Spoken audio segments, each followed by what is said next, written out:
సంగారెడ్డి జిల్లా Narayankhed prohibition and excise కార్యాలయంలో 4 ద్విచక్ర వాహనాలకు వేలంపాట జరిగింది. ఇందులో 4 వాహనాలకు ఎక్సైజ్ అధికారులు 74,000 రూపాయలను వేలం నిర్వహించగా ఈ వేలంపాటలో 1,23,600 రూపాయలు రావడం జరిగిందని ఎక్సైజ్ అధికారులు తెలిపారు. ఈ వేలంపాటలో 67% అధికంగా డబ్బులు రావడం జరిగిందని assistant prohibition and excise superintendent Manemma వివరించారు. ఈ వేలంపాటలో నారాయణఖేడ్ యువకులు excise inspector N Raghunath Reddy, sub inspector Pavan Kumar, సిబ్బంది రామకృష్ణ, సాయిలు, రాజు, అనసూయ పాల్గొన్నారు.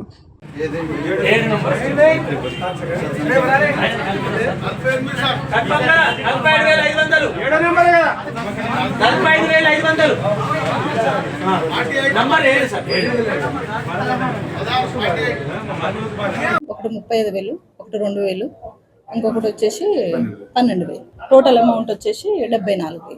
వాటిలో మొత్తము మనము 1,23,600 వచ్చింది. అదే 67% అమౌంట్ మనము ఆక్షన్లో వేలం పాటలో పొందడం జరిగింది. అందరూ 20 మంది 4 వెహికల్స్ పార్టిసిపేట్ చేశారు.